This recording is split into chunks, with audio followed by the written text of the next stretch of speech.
Well, thank you very much, Casey Seiler, for coming on Objections. Casey is an editor at the Albany Times Union, and we were talking recently about a article that we both found very insightful. Alex Perrine's essay called "The Andrew Cuomo Story Has Lost the Plot," and talking about two very different characters: the TV Governor Cuomo and the Cuomo covered by print reporters, and probably nobody in more depth and rigor as the Albany Times Union, which covers him uh, right at the heart of it. So thank you, Casey, for coming on the show. And just want to start things off with a story that you guys just broke. Just a matter of hours ago about Governor Cuomo's, the complainant, Charlotte Bennett. Essentially, her investigation should have been handled by a particular uh, government agency under Governor Cuomo's order, but it didn't quite happen that way. Can you explain what that article was about? Yes, and thank you. And Alex, it's great to talk to you. This was a story by Brendan Lyons, who's our Capitol Bureau Chief, a position that I used to hold, as well as being our investigations chief. And this did just appear Thursday at midday on timesunion.com, noting that by executive order signed by the governor about a year and a half ago, the complaint that was brought by Charlotte Bennett should have gone to an office known to lots of New York State employees, but probably not to the general public, called GOER, which stands for the Governor's Office of Employee Relations. And it is supposed to be the central repository for sexual harassment complaints, intimidation complaints, basically any serious beef that a state employee would have, whether you work for an agency or whether you work for the executive chamber. That was not done in this case. Ms. Bennett, based on what she told the New York Times, brought her complaint to high Cuomo officials, including his counsel, Beth Garvey, who essentially just gave her a new job in another part of the executive chamber, which is, otherwise known as the second floor, because it's the second floor of the state capitol, where she would have more distance, especially physical distance from the governor. She told the New York Times that she was happy for that change.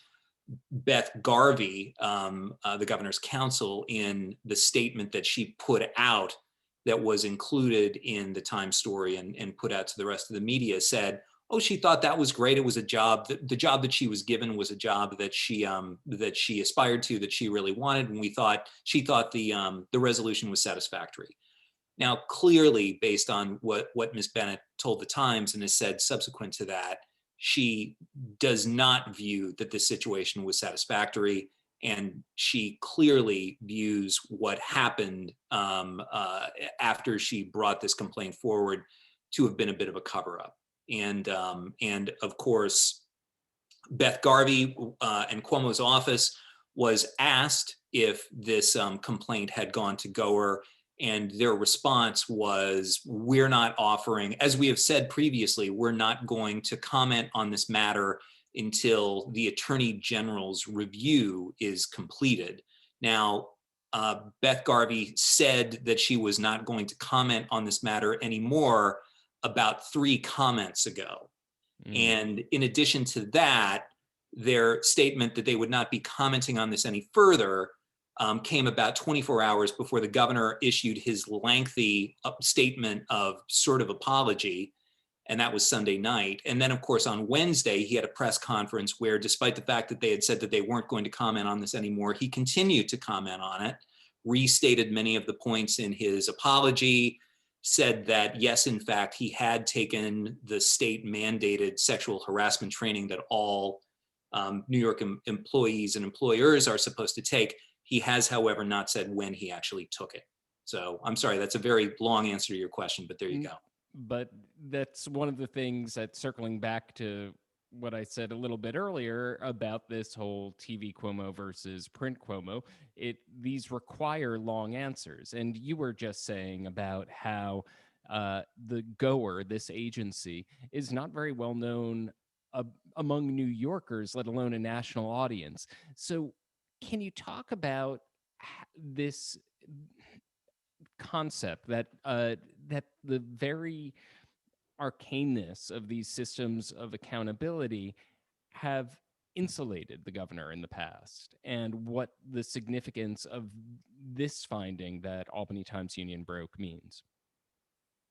Well, it means that not only the governor, of course, has questions that he needs to answer about his conduct, but the executive chamber, especially the governor's inner circle, has questions to answer about how they handled this complaint, how they might have handled other complaints, either against the governor or against other high state officials. This is not the first time that the Times Union has done a story on the state allegedly mishandling complaints of sexual harassment. Brendan Lyons, who wrote the story that we were just talking about, I think it has now been 2 years ago, did a series of stories on allegations of harassment that were brought against a top official, a lab director at DCJS, the State Division of Criminal Justice Services.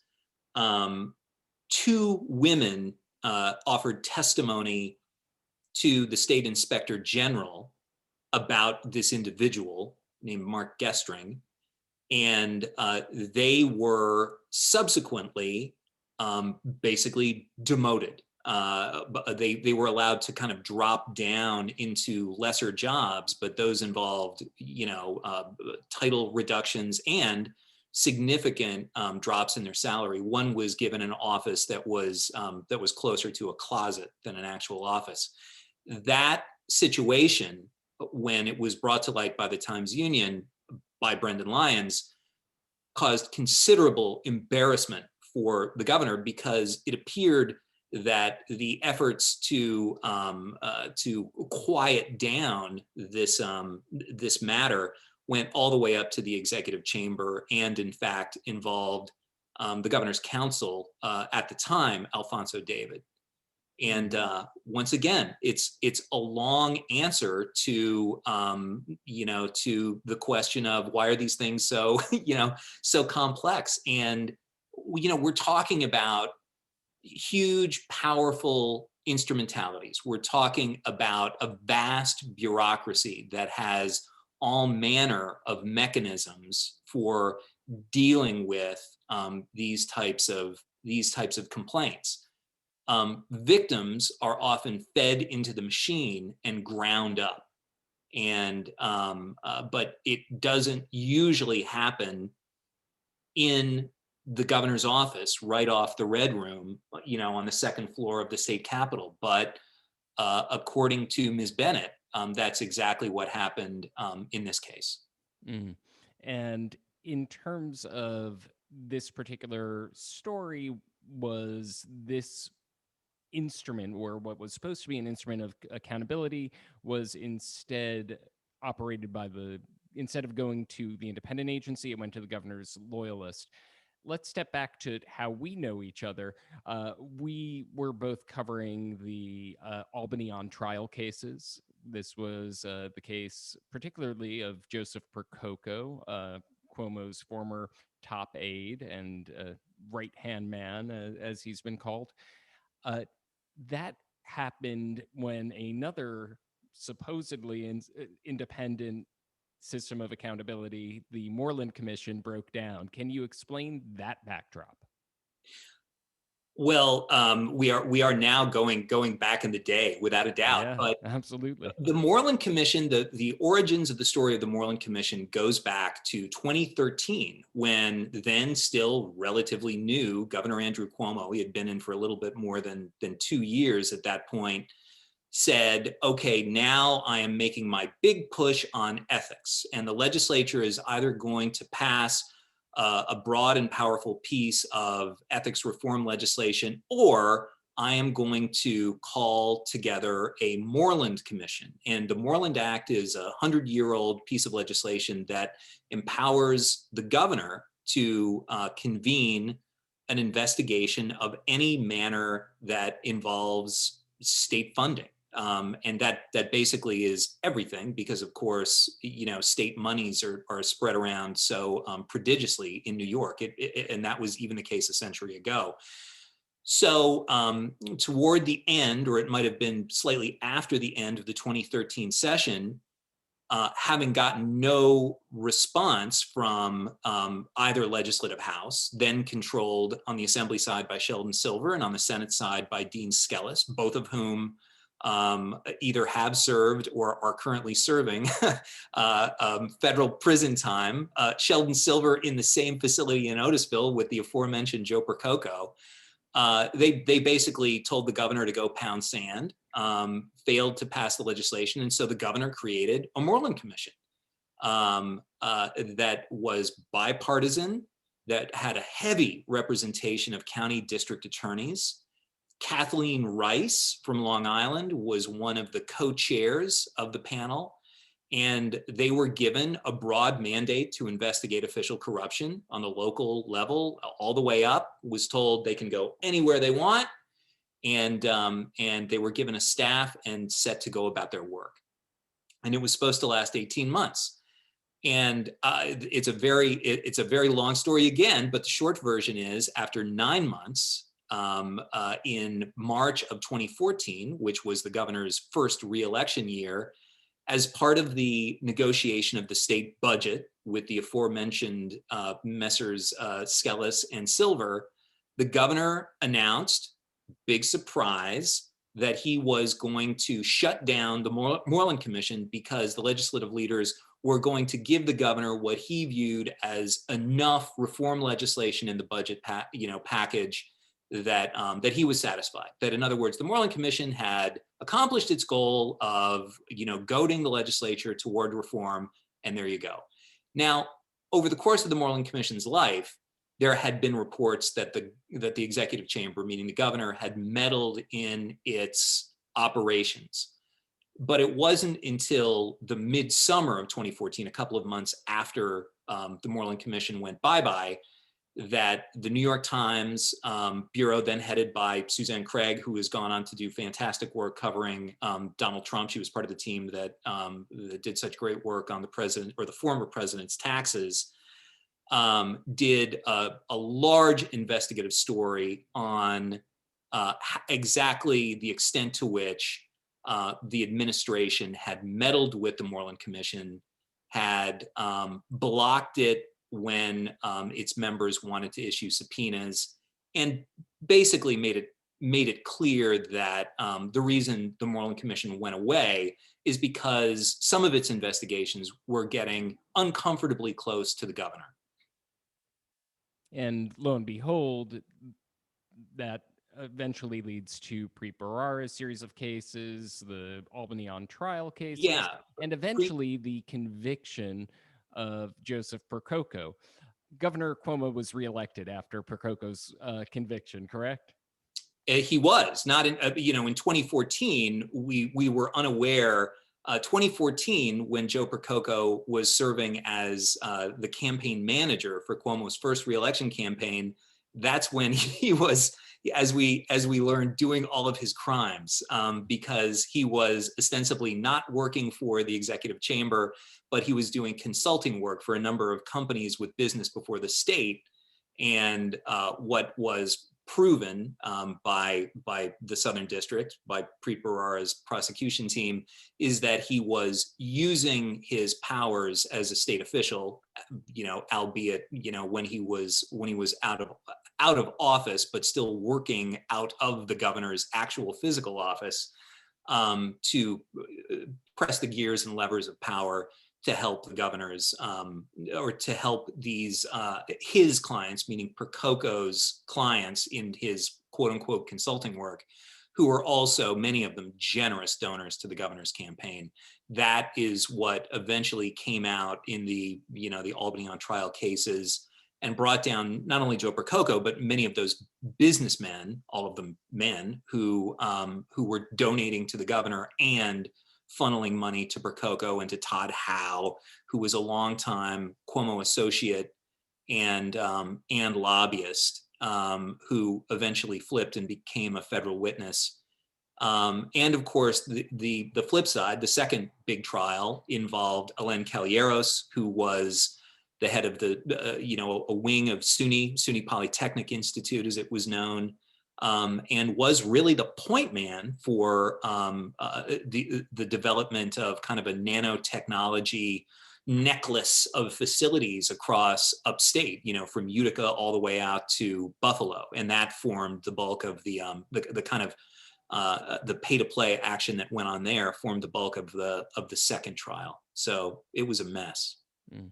So quite apart from what anyone has to say about any one particular scandal that Governor Cuomo has survived over the course of his political career, would it be fair to say that there's a pattern of allegations swirling around him of him meddling with institutions of accountability meant to put a check on his power? Yes, that is a through line of all of the trouble that the governor, not all of the trouble, but much of the trouble that the governor has gotten into. And certainly in this case, an almost Shakespearean flaw that the man has. You can call it a Shakespearean flaw because, as in so many Shakespeare characters, his virtues are so close to his faults, right? In Cuomo's case, it is control. When there is a flood, the governor wants to be there, wading through the water. When there is a snowstorm, he wants to be helping drag your truck out of the snowy ditch, right? He wants his hands in everything. The flip side of that, the flaw, is the pathological horror at any independent investigation that has anything to do with him. If you read Michael Schneerson's very good biography of the governor that goes all the way back, of course, it's The Contender that came out several years ago. But it was, for me, because of course I knew so much of his career as attorney general and governor because I had covered it, but it does a very good job going back to the HUD years when he was housing secretary, and earlier than that, before he was secretary, when he was just one of the high officials there. And the governor's efforts, even back then, to undercut the agency's IG. And it's the past as prologue to everything that's come after. All of the accusations of meddling through the Moreland Commission that we just discussed, the fact that the Joint Commission on Public Ethics, which is what was created by Cuomo in 2011 to be a new watchdog agency, and has just turned into just a complete toothless disaster, roundly criticized as being far too close to the governor. And now, of course, in this new scandal, you can draw a line from the governor's unwillingness to put out data about deaths of nursing home residents due to COVID-19 to the report that was put out at the end of January by Attorney General Tish James, the governor's response to the revelations in that report that the Cuomo administration had undercounted COVID deaths of nursing home residents. You can draw a direct line to the governor's attack on Ron Kim, who was one of his strongest critics, the assemblyman, on the results of that report. Ron Kim responds by revealing that the governor has, in fact, threatened him. It is only a few days later that Lindsey Boylan, although she has alluded to sexual harassment during her employment in the governor's office before, puts out her official essay on Medium detailing her harassment allegations. It is 4 days after that Charlotte Bennett talks to the New York Times with her account.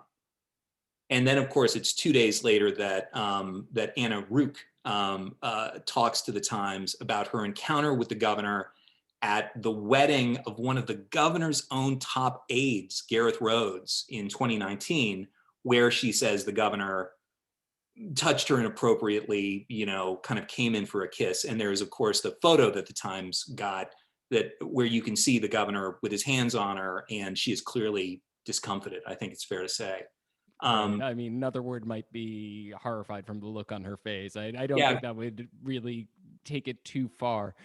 In terms of the,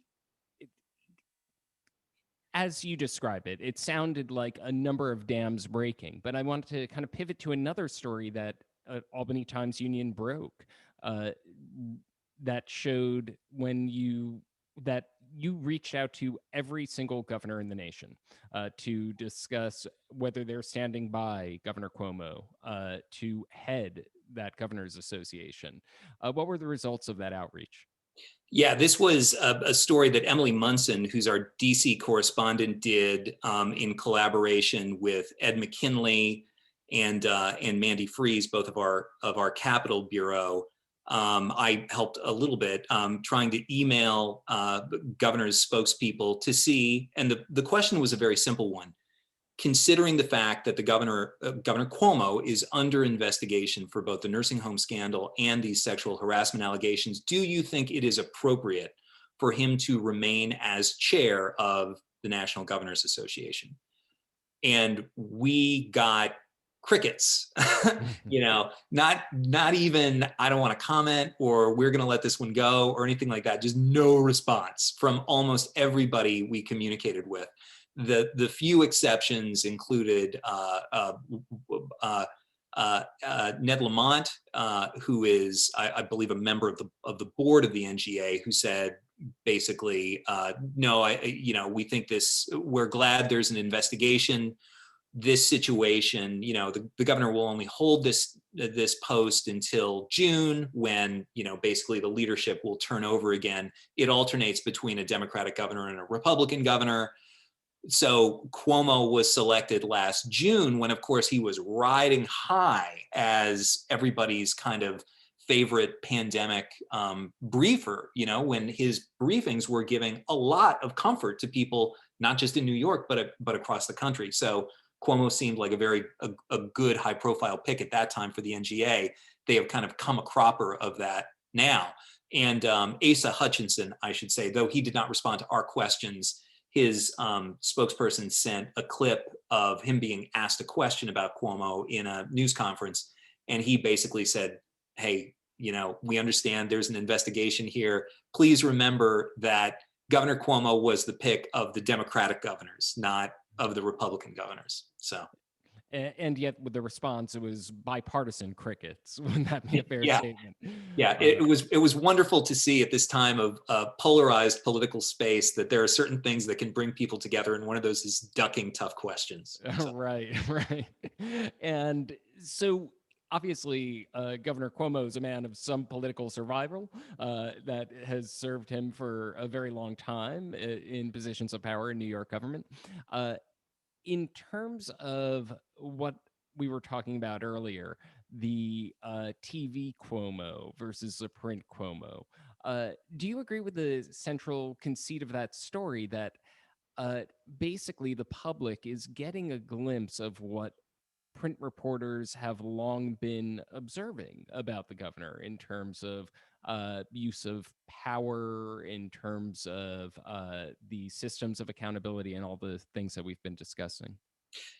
Yeah, and we're talking about the piece that was in the New Republic by Alex Perrine, Yes. which, and I would make a small correction to way back at the beginning of this interview, where you said, the Andrew Cuomo story is, I'm not sure if it was getting old or growing thin, but actually in the headline it's the Andrew Cuomo show, which I thought was Correct. That's right. was just the right word, because Alex Perrine's piece does a very good job of kind of comparing this idea of kind of a TV Cuomo to the fact that we've just gotten through 4 years of a president who came to us pretty much from TV, who previously was best known as a TV character.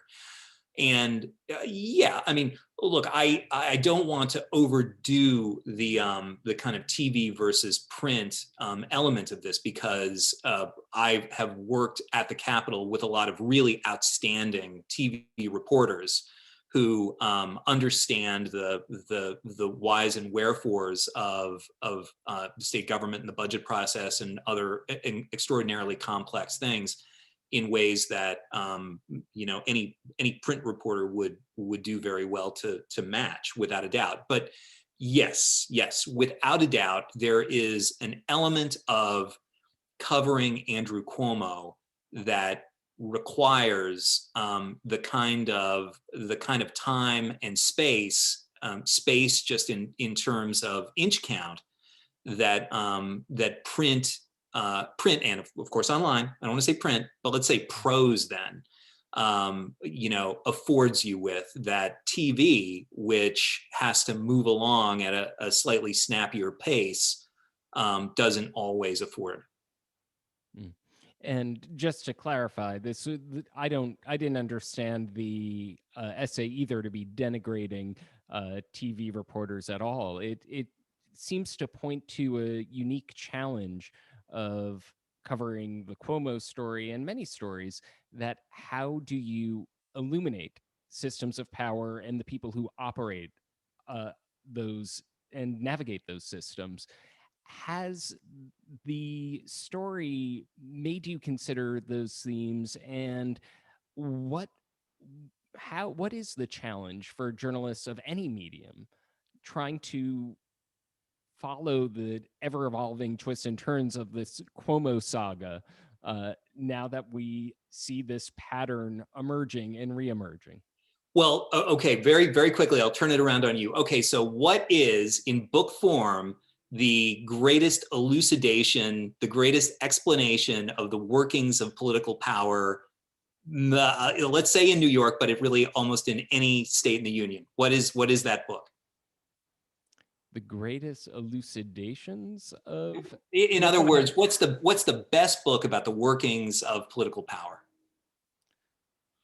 Okay, I'm putting you on the spot here. Oh, okay, wait. It's The Power Broker. Yeah. I thought you were going there. I might be the one journalist specializing in what I specialize who hasn't got trod through those 500 pages. But no. It's not 500 pages. It's more than 1,000 pages. Yes. And that's my point. That right. To really tell the story down to the ground, it takes 1,000 pages of pretty small type. And right. I envy you not having read it for the pleasure of reading it. And not only that, but of course Caro's LBJ books, which are thousands and thousands of pages, right. And he's still not done. And but yeah, these stories take a lot of time. And I guess the thing that Alex Perrine's piece reminded me of is something that anybody who writes long form journalism, or even sort of just short daily updates on the processes of state government, is you've constantly got to be finding a way to remind readers how this affects them, right? I think the reason why these sexual harassment allegations are resonating, and why the nursing home scandal is resonating more than the Calieros trial, more than even the Percoco trial, is because lots of people out there either are young women, have been young women, have daughters who are young women, who have been placed in uncomfortable or ugly situations like the ones described by the governor's accusers. And of course, everybody understands, everybody's got a parent who, might be vulnerable, might even be in a nursing home. So many people can relate to the situations of people in nursing homes or their relatives. That these are a lot easier to sympathize with, to empathize with. And I also think that lots of people who might look back on those cases and look back against, read the Times Union's reporting on campaign finance or ethics shenanigans or something like that. They can look at those things and say, yeah, well, but come on, I want to get vaccinated, right? I don't want my taxes to be too high. And the governor they might call Andrew Cuomo an SOB, but he's getting stuff done for me and mine. And that is explicitly what so many of the governor's supporters have been saying, even just last week, or over the course of the last week. Jay Jacobs, who is Cuomo's kind of handpicked head of the Democratic Party, gave an interview that he got not very good reviews for, where he said, hey man, Albany is a hardball town. And if you want to get results, it's you got to have sharp elbows. And first of all, I'm not quite so sure that's true. But secondly, and more importantly, people are far more likely to say, hey, look, I'll let Andrew Cuomo get away with, this or that on the QT. What do I care about JCOPE? I don't even know what that stands for. But people are unwilling to feed young women into his maw as if he were a volcano, that they're sacrificing people to. That, I think, is obviously a line that most decent people will not cross. Having said that, you are seeing on social media, because I see it on Twitter, Andrew Cuomo superfans who are defending him and saying all of the things that Republican superfans of Donald Trump said whenever allegations of sexual impropriety against him would come up. Oh, come on, it's not a big deal. I'm sure these women are all making it up. They're just in it for the money. I think this is part of a plot by his political enemies. I've been seeing that for the last couple of days. It's very disturbing. And it's a reminder that for a lot of these people, Andrew Cuomo is, to use Alex Perrine's construction, a TV character, not an actual public official. Mm-hmm. And now, of course, the sexual harassment allegations are in the control of Attorney General Letitia James. For a while, it looked like Governor Cuomo was trying to get that outside of her control. Do you think the fact that that effort was unsuccessful, her office is pursuing it, will break through that sort of narrative that you were describing? Will Governor Cuomo's survival instincts carry him through this scandal like the others? I hate to duck it, but I think it remains to be seen. I absolutely agree with you that what ensued over the course of the day on Sunday, 24 hours in which the governor said initially, first, Beth Garvey, who is his aforementioned counsel, who is a state employee, right? She's not the governor's private attorney. She works for the state. But she initially said, we are going to hand this matter off for review to an attorney, a former federal judge, and she's going to do it, and we'll volunteer, and it'll be great. And of course, everybody said, you don't get to pick who your investigator is. That's ridiculous. And it was noted that this federal judge had worked alongside Steve Cohen at a law firm, not anymore, but a couple of years ago. And everybody said that, yeah, that's not going to fly.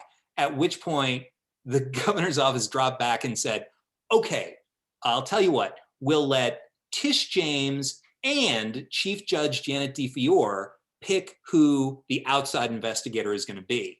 And Tish James said, no way. I have a lot of respect for Janet DeFiore, but I am the elected constitutional officer who this matter should be referred to, because remember, the AG has to receive a referral, or she has no power here to actually conduct a meaningful investigation. Janet DeFiore was nominated to become chief judge by Andrew Cuomo. She was the first chairwoman of the aforementioned Joint Commission on Public Ethics, which, as we've discussed, has been the subject of so much criticism. And I was like, I can't believe he's doing this. I just can't believe it. He's going to have to make just a straight referral to Tish James, why are we going through this? This is like a cry for help. It's like a cry for help. And then finally, of course, by the end of Sunday, Tish James got a straight referral to pick an outside investigator that her office will deputize as deputy attorneys general, and they will conduct the investigation. But who knows where that's going to go? I mean, this is Albany, but yes, it looks like within a matter of weeks or perhaps a handful of months, we will have a review of this matter that will be released publicly. That was part of the deal as well. So, without making predictions about the ultimate outcome of it, what do you think, whatever Cuomo's defenders or even Cuomo's office itself might say about the weight, gravity, and credibility of the allegations against him, what does it mean that he fell back on this sort of pattern of behavior of choosing the investigator or meddling, trying to work the refs in some way? What does it say that this pattern played out again? Does it show a kind of fear of this investigation, or does it just show him doing what he has always done in Albany? It definitely shows that this investigation fills him with more fear than probably any of the investigations that you and I have watched unfold over the course of the 10 years that he's now been in office. Without a doubt, this is the one that leaves him most vulnerable, without a doubt. And it's also an indication that he remains an absolutely Shakespearean character. No one who is less themselves than Andrew Cuomo would think he could get away with trying to insert a longtime ally like Janet DeFiore into the selection of an ostensibly independent investigator. I mean, if you wrote that in a play, you would say, I just don't believe it. That seems over the top for that character to do that. So you've been using the Shakespearean analogy. And I'm not just using it with you because I know you know a ton about theater, but it does work, I guess. So. Well, I was going to ask if you think, is he frighted by false fire, to quote Hamlet, but that's the mousetrap. But on that note, that wasn't an actual question, but more of a chance to kind of rehabilitate my admission earlier that I have not read The Power Broker, which will have to go back on my list. I feel terrible for having dragged that out of you in public, but I'm telling you, it's a great book. Now, I didn't read The Power Broker until I had first met Robert Caro, who came up to the Capitol one time, but I'll repeat it. I envy you the experience of reading that book as well as the LBJ books for the first time, because they're the bomb. Fantastic. Well, thank you very much, Casey, for all of your time and analysis and hard-earned expertise. And look forward to hearing more. Good to talk to you. Yeah.